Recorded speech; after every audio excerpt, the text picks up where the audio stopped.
지방선거 얘기로 다시 좀 이렇게 좁혀보면은 결국은 그 지방선거의 열기라는 것은 당선 가능성을 목표로 하는 거기 때문에 누가 얼마나 출마 의사를 밝히느냐 사전에 굉장히 중요한데 동아일보가 조사한 바에 따르면은 6.3 지방선거가 이제 100일도 안 남았는데 민주당 예비 후보자 수가 국민의힘보다 2배 수준으로 많다 이런 거거든요. 그 얘기는 뭐냐 민주당 같은 경우에는 민주당 간판 달고 싸우면 이긴다는 확신이 있는 거고 그렇지. 국민의힘 후보가 되려는 사람들은 야 이번에 돈만 쓰는 거 아니야? 이런 생각한다는 거거든요 지금. 그러니까 이게 뭐 스포츠로 비유하자면은 이제 민주당은 경선이 결승이니까 사실 우리로 치면 양궁이나 쇼트트랙 같은 거고 대한민국에서 1등이면 세계 1등 되는 거고 네. 이제 국민의힘은 이제 경선은 너무 쉬워요. 그냥 경선도 없고 단독 후보 나올 거예요. 그래서 장동혁 대표한테 누가 인증받냐 아주 쉽지 않습니까? 근데 문제는 나가면 사람들이 악수도 안 받아주고 명함도 찍고 막 아우 진짜 굉장히 그 민심의 싸늘함을 이제 아마 느끼게 될 거거든요. 그러니까 아마 출마자 구하기가 굉장히 힘들 겁니다.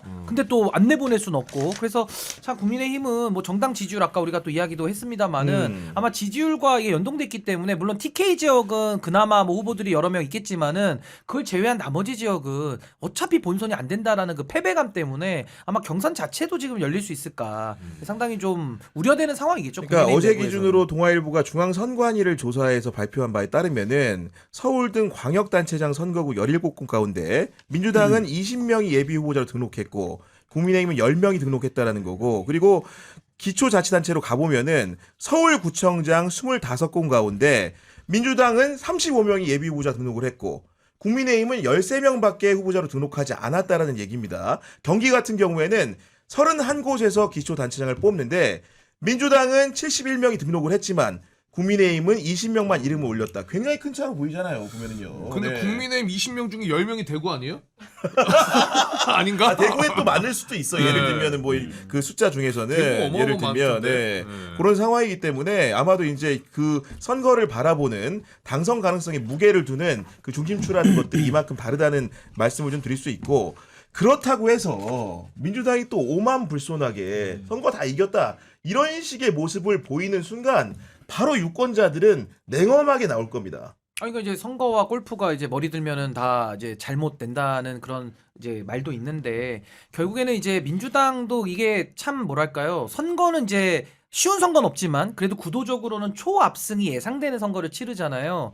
그럼 이겨도 이제 국민들은 아마 그 내용도 들여다볼 겁니다. 그러니까 민주당이 이기는데 그냥 이기는 결로만 끝나는 게 아니라 어떤 인물을 공천해서 그럼 어떤 사람들을 제대로 넣는지 그 경선을 관리하는 모습이라든지 뭐 정청래 대표가 지금 당을 이끌고 있으니까 아마 네. 그런 리더십들을 다 면밀히 따져볼 것이고 지금은 시대가 바뀌어가지고요 이제는 뭐 정치인들이 밀실에서 자기들끼리 하고 이제 이런 거 수용이 안 되잖아요. 다 투명화되면서 국민들이 거의 24시간 다 이렇게 주목을 하는 그런 상황이기 때문에 아마 저는 뭐 민주당이 좀 이렇게 구도적으로 유리한 선거인 건 맞지만 네. 그래도 과정까지도 국민들이 본다라는 그렇죠. 차원에서 네. 좀 더 이제 겸손하게 이번에 좋은 질적인 그런 승리하는 선거를 만들어야 되지 않나 싶습니다. 그리고 저희가 그 서두에도 얘기했지만 결국은 내부의 분란, 갈등, 이재명 대통령이 경계했던 부분도 그런 부분 같은데 전 놀란 게 노영희 변호사님이 페이스북에 글을 하나 올리셨더라고요. 노 변호사님 같은 경우에는 어떻게 그게 보면은 뭐예요? 사진 난 못 봤는데. 그 예를 들면 김민석 총리 공간에 그냥 방문해가지고 이렇게 밥 먹고 찍은 사진이고 노영희 변호사 혼자만 찍은 것도 아니고 우리 장인선 선배도 계시고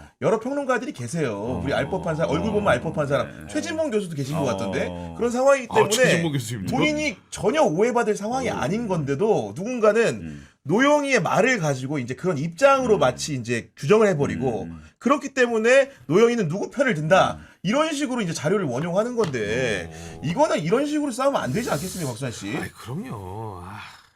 왜 이렇게 한숨 나왔던 한가르기 하지 그게 아니라 그럼요. 진짜 그럼요야. 자기 안 불렀다고 그러는 자기 거야. 자기 안 불렀다. 안 불렀잖아, 안 불렀구나. 아니, 난 불러도 안 가요. 저도 못 가봤지만 지금 공개되지 않은 인사 중에서도 김민석 총리 공간을 갔다 온 사람이 있다는 걸 제가 개인적으로 알고는 있는데 여하간 여러 번 한 모양이죠. 네, 뭐 모르겠습니다만은 아마도 이렇게 식사를 즐겨 하시나 봐요, 여러분들하고 그런 모양인 것 같은데 노영희 변호사가 자기한테 이제는 대놓고 이제 민세촉이라는 말을 쓴다는 거예요. 무슨 얘기냐면은 민세촉이라는 게 옛날에 김민석 그 총리가 그 이제 대선 과정에서 오묘한 태도를 취한 적이 있잖아요. 네. 그걸 두고 이제 철새라는 게 별명이 있다 보니까 그 민세라는 별명에다가 또 말이 많다고 촉새까지 붙여가지고 민세촉이다. 그런 개념 규정 비하하는 언어가 있는데 그 범주 내에 노영희 변호사를 넣었다는 건데 노영희 변호사는 이렇게만 욕먹는 게 아니고 또 뉴스공장 나온다고 털자 붙여가지고 털령이 이런다는 거예요 지금. 얼마나 기분이 털령이. 나쁘겠습니까 이게. 네. 자기는 그 남자 털 싫어한다 그렇게. 또 그러니까요. 네. 근데 이게 탈모인들한테는 털이 중요한데 천만 탈모인들한테는 털이 중요하거든. 예. 아니 그러니까 자꾸 이렇게 편가르고 뭔가 이제 서로를 나누고 공격적인 말을 쓰는 거는 저는 좀 경계는 해야 된다고 보거든요. 분명히 건전한 논쟁과 토론이 필요하지만은 불필요한 표현들을 왜 갖다 쓰는지 좀 이해가 안 가요. 근데 저는요 노영희 네. 변호사한테 그 아까 뭐 민세라는 그런 약간 네. 용어를 쓰는 분들은 진짜 좀 자아 성찰해봐야 되는 게 이재명 정부의 총리예요. 아니, 다른 정부의 총리가 아니잖아요. 이거 그렇습니다. 국민의힘에서도 이런 용어는 안 쓰는데 그거를 내부에서 딱 그 정말 들어도 정말 기분이 다 좋지 않을 용어를 그렇게 쓰는 거는 저는 매우 잘못됐다. 그러니까 비판은 할 수 있는데 그런 용어까지 왜 씁니까? 이건 정말 전 안 좋은 사례인 거고 또 하나는 아니, 노영희 변호사님 저는 갔다 온 것도 몰랐어요. 이거 보고 알았는데 나도 몰랐어. 난 몰랐어. 몰랐는데 그것도 한참 전에 사진이더라고요. 아니 그 옛날 보니까. 그거 네. 같은데 그거 밥 한 번 먹고 온 거 가지고 편 나눠 가지고 어떤 입장에 대해서 아니 사람별로 생각이 이렇게 같을 수도 있고 이렇게 같을 수도 있고 다 다른 건데 그러니까요. 이거를 자꾸 진영화시키고 가두려고 하는 것은 이거 정말 이제 대한민국에서 이제는 그런 정치의 문법은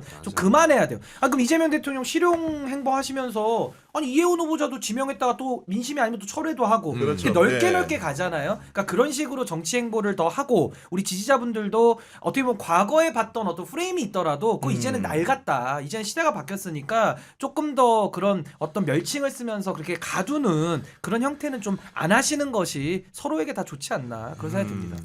그러니까 언제부터 이렇게 멸칭을 이렇게 쓰면서 했는지 시점적으로 보면은 박수환 씨부터 언제부터예요 이게? 이번에 통합 그것 때문에 그런 건가? 합당 때. 합당 때, 그때부터 본격적으로 그런가? 그때부터 좀 본격적으로. 아니 그리고 하나만 더 나는- 있어요. 그리고 네. 이런 용어 쓰시는 분들 있잖아요. 막 댓글도 많이 쓰시는데 객관적으로 있잖아요. 어쨌든 많은 사람을 더 설득해야 되잖아요. 이런 용어 쓰고 이러면 설득이 더 안 돼요. 아 맞아요. 그러니까 꼭 그 명심을 하시고 더 언어도 좀 더 품격 있게 하는 것이 더 많은 분들에게 영향력을 미칠 수 있다. 그 말씀도 그러니까요. 꼭 드립니다. 아니 오죽하면 노영희 변호사님이 사실은 본인들 시청자이기도 할 수도 있을 텐데 그런 분들을 상대로도 단호하게 이렇게 말한다는 데는 이유가 있을 것 같고 너무나 이제 보니까 이 상황을 더 이상 두고 봐서는 안 되겠다 이런 인식이 있는 거고 노 변호사뿐만이 아니고 많은 분들이 그런 결심들을 차근차근히 하는 와중인 것 같기는 해요. 왜냐하면 더 이상 이런 식으로 이렇게 저질급으로 싸우지는 말자 이런 얘기 하는 거잖아요. 지금 보면은요. 그러니까 예전에는 주로 이제 조중동을 상대로 그렇죠. 왜곡, 네. 왜곡 보도를 한다거나 특별히 이제 허위 보도를 한다거나 이런 얘기가 있었는데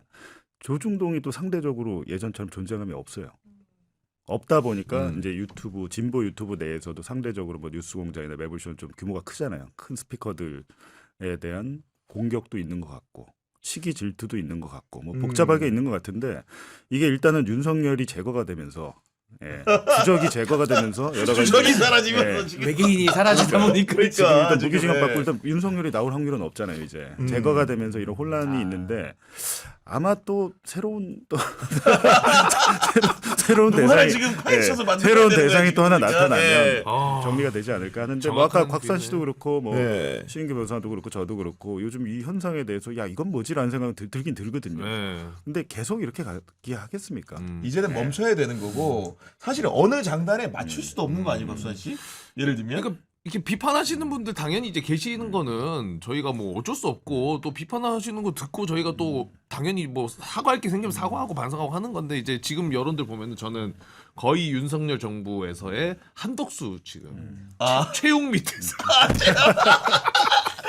그래 너는 가랭이 길면서 살아라